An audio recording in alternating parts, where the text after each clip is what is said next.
world these days. That's how archaeology treats me. And at the same time, they imagine that I want their approval. I don't want their approval. I'm offering an alternative point of view, and I'm documenting, and I'm thoroughly backing up that alternative point of view. And that's why I'm glad that my series, Ancient Apocalypse, has reached tens of millions of people, because this information cannot be suppressed anymore. Graham, why are these groups, organizations, archaeologists, why are they so upset with you? So you've got different views. Big deal. Yeah, I know. It's quite astonishing to me as well, although it shouldn't be, because it's at a crescendo at the moment, but I've been subjected to this for 30 years, really, in my investigations. I don't think that fundamentally it's some kind of gigantic conspiracy to cover up knowledge about the past. I don't think that's what's going on, although denying me access to film in Serpent Mound and denying me access to film in Egypt effectively does cover up some knowledge about the past. But I don't think it's a conspiracy. I think it's because, like any professional body, archaeologists get invested in their own ideas. They have devoted their careers to a particular model of prehistory. That model of prehistory has no room for a lost civilization of the Ice Age. When somebody comes along and starts to make a convincing case for a lost civilization of the Ice Age, backs it up with thousands of references in his books, and makes an 8-episode TV series on Netflix that is viewed all over the world and that is seen by tens of millions of people, they feel threatened. The archaeologists feel threatened. They feel the ground moving under their feet, and they don't want this to happen. So they go to extreme lengths to try and get me off the air. The Society for American Archaeology writing an open letter, wanting to have my series reclassified as fiction. How insulting! My series is full of experts, indigenous experts from all over the world who speak of the antiquity of these sites. How dare the Society for American Archaeology try to get this censored in any way? It speaks to me of a discipline that's really afraid of facing alternative views, unconfident of its own position. One of my main critics, who has spent 30 years in insulting me online, who's one of the lead group accusing me of spreading white supremacism and racism in my Ancient Apocalypse TV series, even though race is never mentioned in the series. When I proposed a public debate with him, when I proposed that to him just 2 days ago, he declined. So he's willing to insult me from behind the safety of his keyboard. That's how they hide. But he's not willing to meet face to face and actually have this thrash this out as a debate. It's crazy times, Graham, isn't it? Yeah. Let's go to Linda, Spokane, Washington. Go ahead, Linda. Good morning, George. So Father Time says. Never stops. I know. Good old Father Time and Mother Nature. Anyways, one comment before I talk to Graham. I just read a book that said Mary Magdalene was from Ethiopia and studied with Jesus in India. Anyways,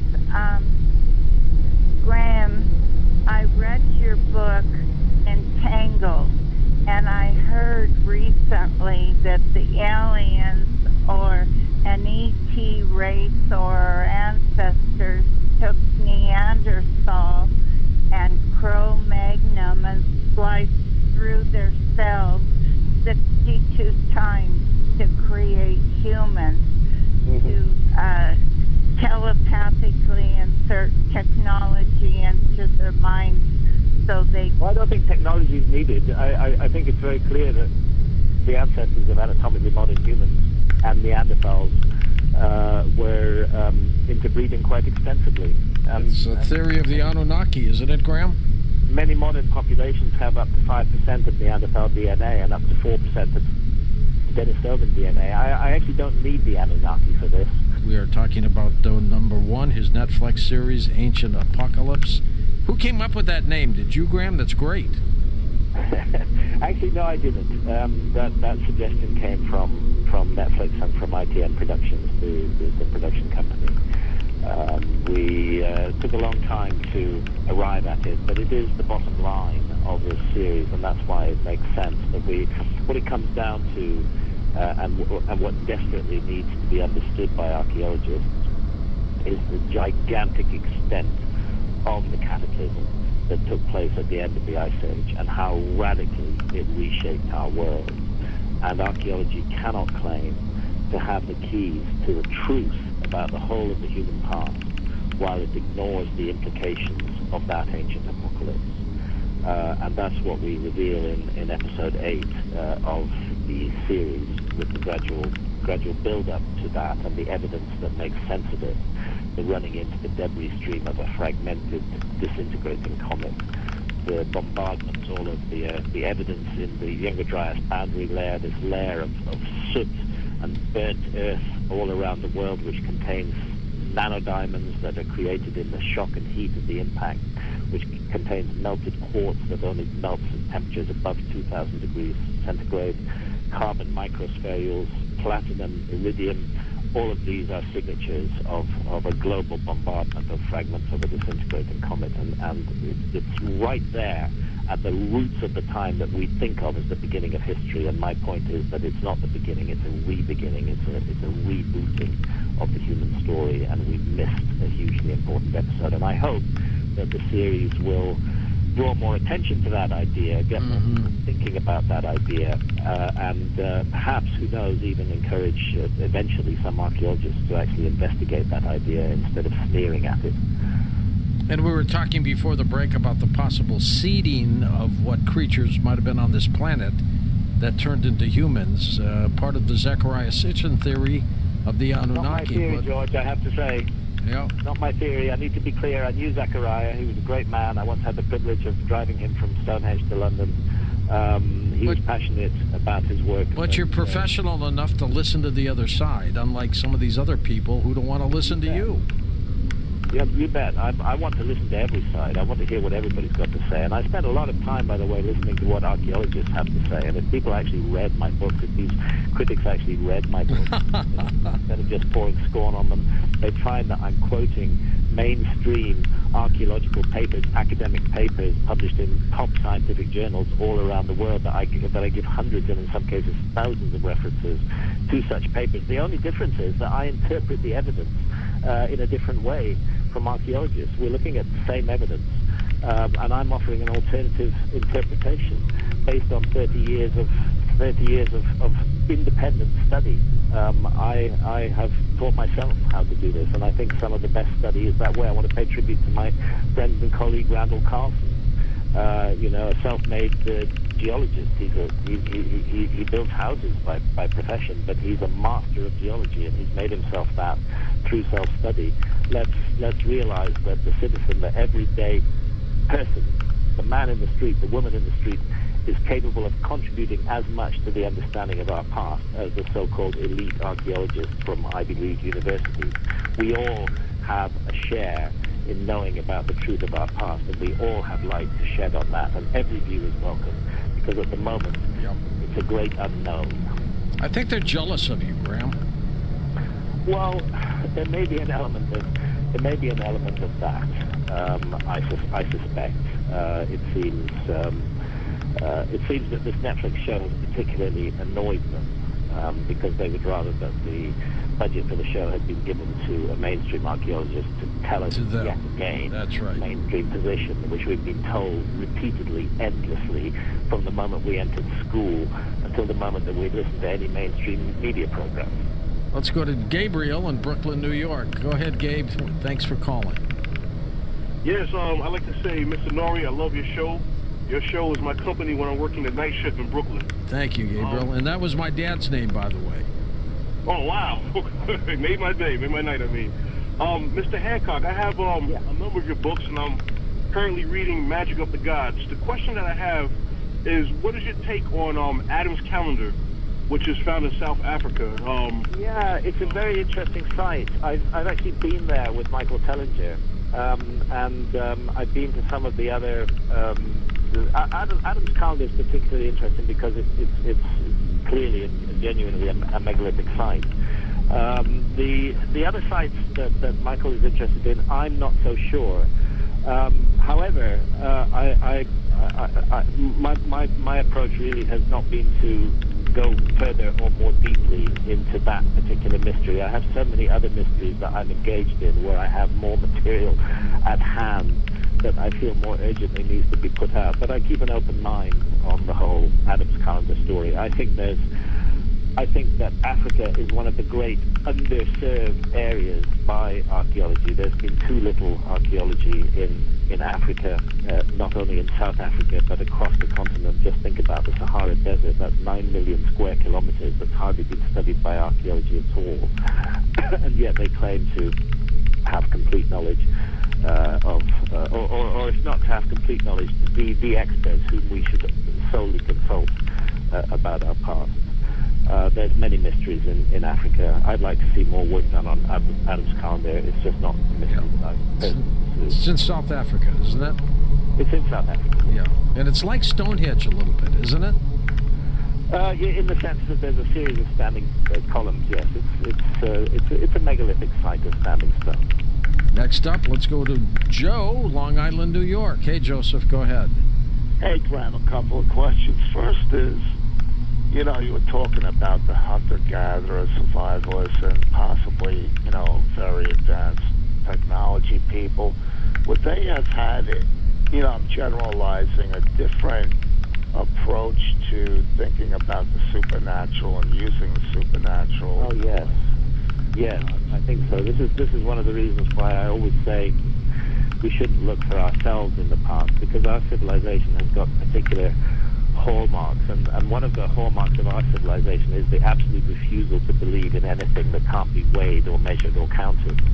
So our civilization rejects the supernatural and does not investigate it. It wants to look for physical explanations for everything, and thus our civilization sneers at human capacities like telepathy, even though there's been good scientific work done, for example, by Rupert Sheldrake, which shows that telepathy does exist. I think the ancient civilization that I'm talking about pursued a very different path to our own, and I think that path included what would be recognized as psychic powers today. Oddly enough, in my books, I don't say more than 2 or 3 pages about this, but whenever my critics want to attack me, they say, oh, Hancock believes in psychic powers of the ancients. Well, I just think it's an interesting inquiry, but it's not what I devote my books to. First-time caller Joe in New Jersey. Hey, Joe, go ahead. Yes, I'm going to be in January 2nd, 77. I was listening to this guy. I don't know if you ever heard of him. His name is George Lindsay, and he wrote a book on history. And he goes all the way back to the Polarians. He mentioned first the people from Atlantis. Then he mentioned the people from Lemurus. People from Lemurus were morphidites, and they had like an eye in the middle of their forehead. Who is this book by? I don't know this author. George This Lindsay. guy's name, Don't know George him. Lindsay. And then he mentioned these people named the Hyperboreans, and they look like the cavemen, and that's when they brought in borders. And then they mentioned before that people called Polarians, and they didn't speak orally, they spoke with their minds, and they had no borders at that time. And I'm calling up to mention that. Did you ever? Thank you for adding that to the discussion. I wasn't aware of that book, but I'll check it out. Interesting take. Lots of different theories out there, Graham. Yes, because the past is truly the great unknown, and we need lots of theories. We need to investigate it in many different ways. Why did we lose the knowledge? What happened to transition? I think it's the Younger Dryas. I think it's this. It's very important to be clear. This wasn't just an overnight cataclysm. This was 1,200 years of horror that afflicted the Earth, and we can see the fingerprint of that in the extinction of the Ice Age megafauna at that time. This was such a severe event that I think it literally knocked humanity on the head. We got concussion, and we forgot stuff about ourselves, and desperate efforts were made to preserve that forgotten material. I think Göbekli Tepe is part of that. I think it's a hall of records. I think it's a time capsule sent out to the future. But the cataclysm was so massive, and its effects were global, that it wasn't possible to make a complete recovery. and we became a species with amnesia. However, there are these guidelines that the wise ancients left us with, traditions that have been passed down, and monuments in stone like the Great Pyramid, which, again, archaeology ignores this or dismisses it as a coincidence, but, the Great Pyramid is a scale model of the northern hemisphere of the Earth. If you take the height of the Great Pyramid and multiply it by 43,200, you get the polar radius of the Earth, and if you take its base perimeter and multiply by the same number, you get the equatorial circumference of the Earth. And this is a monument that weighs 6 million tons, and that's aligned to within just a fraction of a single degree to true north. It's incredibly precise, 13-acre footprint, perfectly aligned to true north, encodes the dimensions of the Earth. None of this can be explained by the mainstream model of history. We've definitely forgotten something about our past, and I think every effort to investigate that from all different points of view is to be welcomed. Let's go to Matt in Wisconsin. Go ahead, Matt. Thanks. I'm very grateful to have the opportunity to talk to you, gentlemen. Thank you. I spent some time in Lebanon in temples of Baalbek. Oh, wow. Beautiful places. Yes, go on. Yeah, I was going to see if you ever wanted to go there, I could get you access to all these temples. And you can tell No, I've been there. And in my 2015 book, Magicians of the Gods, I wrote extensively about Baalbek, which in my opinion is one of the most mysterious sites in the world. It's disguised by the Roman temple of Jupiter, which leads people to believe that it's entirely a Roman construction. But the Romans were building on top of much older foundations, and those foundations include gigantic megaliths in the walls itself weighing up to 900 tons in the so-called Tririthon, and in the quarry, even larger blocks weighing up to 1,600 tons. There's something just completely magnificent and unspeakable and unimaginable about Baalbek, and I was privileged to go there and to spend a good deal of time there, and to come back and present a report in that 2015 book, Magicians of the Gods. Graham, do you think Baalbek could be a landing port? No, I don't think it's a landing port. I think that's an unnecessary theory. If you can, let's take the hypothesis that visitors from another star system have come to Earth. Right. They come in incredibly high-tech vehicles. They've crossed interstellar space. They've navigated their way to this pale blue dot, and yet they need a landing platform. I don't think so. I think their tech would be way beyond needing any kind of landing platform anywhere. I just think that's a really bad idea, which detracts from the actual mystery of Baalbek, which is the incredible size of the megaliths there. Just unimaginable, huge, gigantic blocks of stone, which were moved into position in ways that we just do not get. How many years did I introduce you to the St. Louis group when you did your book signing? Gosh, George, I'm getting old and long in the tooth. I don't remember how long ago that was. At least a few years, wasn't it? Yeah, well, we've known each other for a long time, George. Yes, we have, my friend. And we're wrapping things up. Where do people get your books now? Where can they go? Well, the easiest place is on Amazon. I'm happy to say that I've narrated most of my books, and that's why one of the reasons why we retitled Supernatural and Visionary, because it gave me the opportunity to get rid of the old third-party narrator and narrate that book myself. I've narrated my 2019 book, America Before, my 2015 book, Magicians of the Gods. I've narrated my best-known book, Fingerprints of the Gods, and all of these are available on Audible, on Amazon.com, and of course I print books as well. Super. Thank you, Graham, for being on the show. I'm pleased to have the opportunity to narrate my own books because I know what I want to emphasize. Absolutely. Graham Hancock watches Netflix series called Ancient Apocalypse.